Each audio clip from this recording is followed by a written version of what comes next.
Good afternoon, beautiful people. It's a lovely day. Sun is shining. Birds are chirping. Not really, because it's like 23 degrees outside. If you need me, I'll be there. This topic is about being in your 20s and basically finding yourself in this world. Hopefully you won't have to stay in this country. Hopefully you'll get out and travel, which is something they tell you you're doing in your 20s, but they don't ever tell you how expensive it is. So let's go ahead and get into the topic. Starting off first, has anyone ever told you that your 20s are going to be great, you're going to meet a bunch of people, you're going to do a bunch of things, you're going to, go this place and that place, but then they don't tell you about what comes along with life and the whole movement of going here and going there. So you can't always go places because you have this thing that eats away at your soul either every 2 weeks or every month. Bills are like that never-ending dream in Alice in Wonderland, except it's not an acid trip, it's reality. Bills make you have to think about whether you want that pair of shoes or whether you want to keep your cold water or your hot water. Bills make you think about, okay, well, how much am I going to put on this bill and how much am I going to put on that bill? Okay, which one can I let rock? Which one can't I let rock? Which one's going to really mess up my credit and one's just going to, just knock it down a few points. Either way, bills, inevitable. Can't get around them. It's like, topic number 2, life choices and lifestyles. If you want to be out here trying to be like the life of the Kardashians and the sweet housewives of Beverly Hills and Atlanta, let me just tell you, you have got it all. Your mind is like, oh, this is the life I had planned for myself, but then you're looking at a bunch of stuff and you want to know something, it adds up quick, doesn't it? You can't go to Sephora and spend like $150 on eyeshadow and highlights and all these freaking shades of Fenty. Your life choices and your life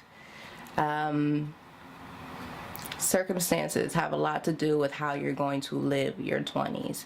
If you decided that after you graduated high school that you were going to live a certain way, you should start like right after you graduate. I know that sounds really dramatic, but you should, because by the time you get to like 23 and you're still not where you want to be, I'm gonna tell you right now, it's time to get it together, because 25 is approaching and it'll be here way before you're not even ready for, like, I'm 23, I'm not ready for 24. Somebody told me that the object of time wasn't a real thing, but I beg to differ, because right now my back's feeling it, even though I'm still young, as they say, but I bend over and make a noise now. What the hell is that? Along with your life changes comes a period in time where you feel like you're gonna catch hell from all different sides. The reason why I say that is because I feel like right now, me being 23, I feel like either my people in my family, my peers, they're just going through that life change where either they feel stagnant because they're not where they want to be, or they feel like they're not progressing in the way that they wanted to, and that's really what it's going to feel like at some point in your life, whether if you just went straight to work or if you went to school, and even after you get out of school, that reality is going to hit you. It might not hit you hard because you might have parents to support you, and shout out to those parents who actually do support their children who are going through that rough time, because there are parents who are just like, nope, you're out on your own, go do your thing, go live that struggle, and they'll let them struggle. But at the same time, it's not a bad thing to struggle. I mean, I struggle all the time, it's like you gotta have that, you gotta fall to get that major comeback, When you are in your 20s, make sure that you set a goal for yourself that's actually realistic. And when I mean realistic, I mean make sure that goal has a timeline, and if you can start it and finish it in that timeline, then that's what's up. Don't be like, oh, I'm gonna be a millionaire by the time I'm 24, because that's really a 1 in a million chance. But at the same time, stay optimistic, stay positive. You might just get there. There's more than one Steve Jobs out there. Go ahead and switch gears and get on the topic of people. Opposite sex in particular. How can I put this in a good way? Okay, all right. So men and women in their early 20s.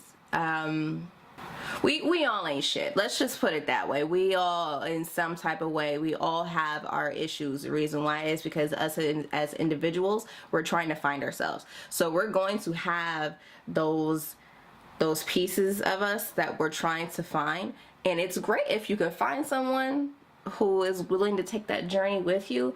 But if you're by yourself, I will say it's easier to find out what you like, what you're into, what you're going to put up with, and what you're not going to put up with. Because your 20s is the time to be able to say, well, I don't have to settle for that because I know that's not what I like. During your crease sessions and all of your situationships and those, you know, hit it and quit it and one and dones, you're going to realize what you don't and what you do like, and that's the best thing about your 20s. Then again, I live in a very small city, so at the same time, I don't think I'd want to do that. I'd want to, you know, at least go to a different state or something, because chances are in my city you're fucking somebody's cousin.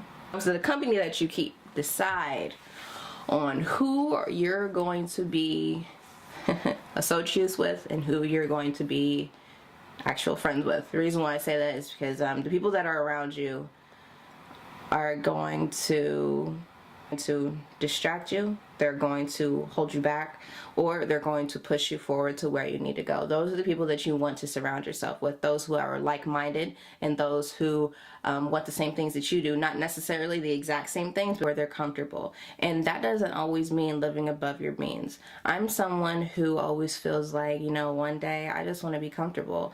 I don't need to be the richest. I don't need to have everything. I want to be comfortable. I don't want to be living check to check with whoever, you know, I decide to settle down with however many children that God allows me to have. I just don't want to be that person. It's not gonna be me, and I claim it. Another thing that I feel like I come against very, very often, just and that I can't understand why it always comes up. It comes up inevitably just because of I think the reason why it happens so often is because in life you're oftentimes told by other people that you're not gonna be what you want to be. Reason why? Because I feel like you're never going to get there. I'm going to get where I want to be in due time. Nothing happens overnight. What I'm talking about is this thing called self-doubt. It happens to all of us. We get down in a way to the point where we feel like we're never going to achieve our goals because either we're too stressed out, or the job that we're working is crappy, our bills are not paid on time. Any type of stress that you may have in your life is going to bring that self-doubt to you, to feel like you're never going to achieve to where you want to be.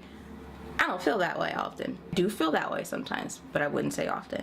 There are times when you're going through a storm that makes you feel like you're never going to achieve the goals that you want to achieve. You can't allow self-doubt to get in the way of what you truly want, because if you don't, you won't be able to ever say that you tried. And if you never tried, you're never going to feel like you're complete.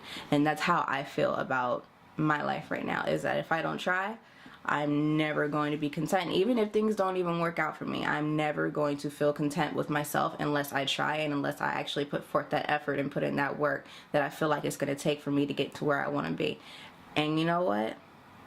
Here I stand. A very famous poet by the name of Joseph Campbell said, "We must be willing to let go of the life that is planned as to live the life that is waiting for us." I had to let go of the life that I planned for myself a while ago. Reason why? Because I've always known what I've wanted for myself, but I never knew how I was going to get there. And even when I was younger, trying to plan out how I was going to get there, God had other plans for me. And you know what? It is what it is. You know, what's that saying that old people say nowadays? How's it go again? Or if you try to tell God one thing, how does it go? Try to live your life. I know, how does it go? Crap, how does it go? You want to make God laugh? Tell him what your plan is for your life. There we go. Ha ha ha, I got it. If you feel like there is something burning inside you telling you constantly that you have to achieve a goal, or there's something inside you that is always telling you that you have to be somewhere in life, not at a certain time, but you have to be where you want to be, you should go for it. If you like this video for today, go ahead and click the like button or press subscribe, and I will see you guys in my next video. See you later.